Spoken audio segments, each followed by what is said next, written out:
Welcome back. Today we are continuing our Africa Innovation Series with a unique crowdsourcing company that originated during Kenya's 2007 and 2008 post-election violence. It is called Ushahidi. Africa 54's Paul Ndiho recently visited the tech company in Nairobi, and he now joins us to tell us more. Paul?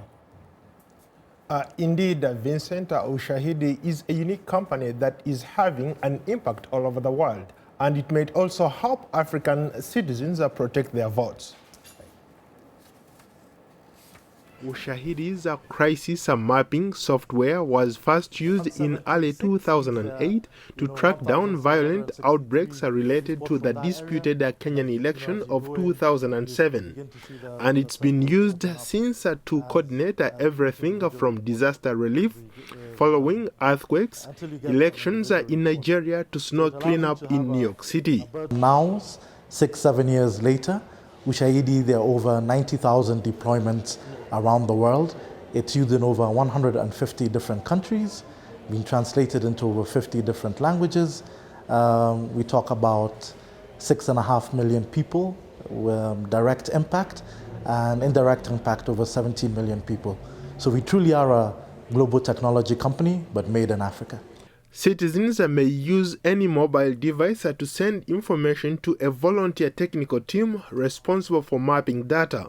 Ushahidi offers products that enable local observers to submit reports using their mobile phones or the internet, while simultaneously creating a temporal or geospectral archive of events. Biggest use cases, about 73%, 75% of the deployments are in the areas of citizen government engagement, so people doing things like election monitoring. They're in the area of disaster response. So, for example, there was a big Ushahidi deployment that was used to coordinate the response around the Nepal earthquake earlier this year. And then also just the civic space. So we have maps, for example, in Egypt, harass map. And what they're doing is monitoring incidences of sexual harassment and sexual violence on the streets of Egypt.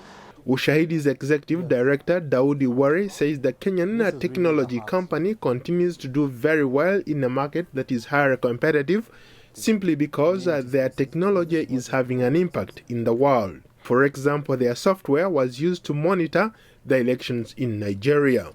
And it was interesting that, through this, through maps like this and other civil society initiatives, you're able to see Nigeria go through its first peaceful transition. So when you start involving ordinary citizens in key decisions of their day, they feel invested in the process, they feel committed to the process, and it can help deal with incidences of violence.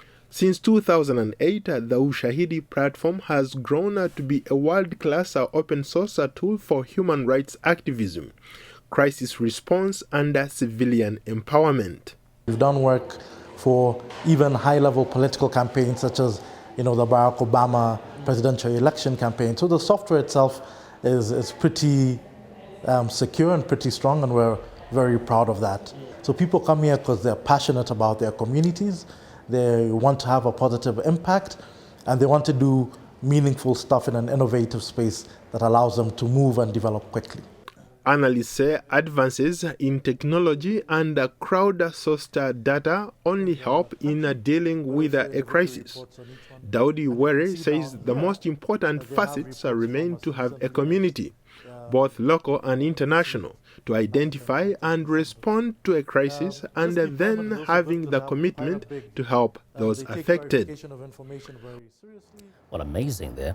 So this is, I think, one of the few things that have been created in Africa, and they're being used different parts of the world. I do hear that even in the United States, it's been used. Yeah, Ushahidi is a remarkable example of success stories in Africa.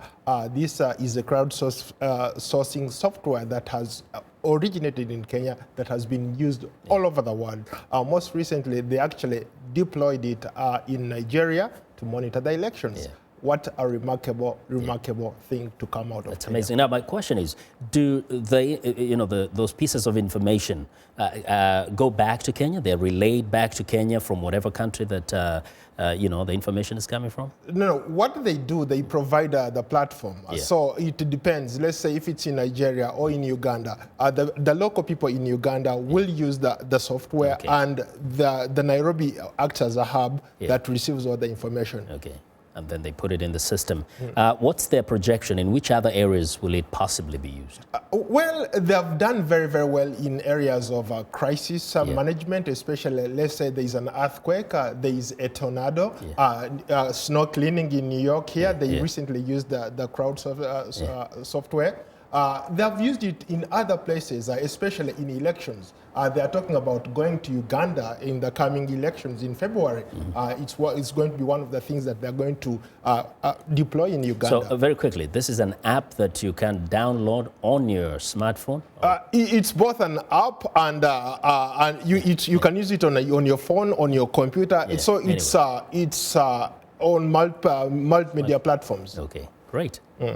And very quickly, what are some of the, say, things that you noticed about this program that could be a challenge, potentially, that they could fix? Obviously, when it comes to security, you talk about people hacking into the system. But from what Daudi Weri told me, the software is designed in such a way that you almost can't hack into the system. So it's very, very secure, to the extent that during the 2011 elections here in the United States, Barack Obama's campaign deployed it too. It's amazing.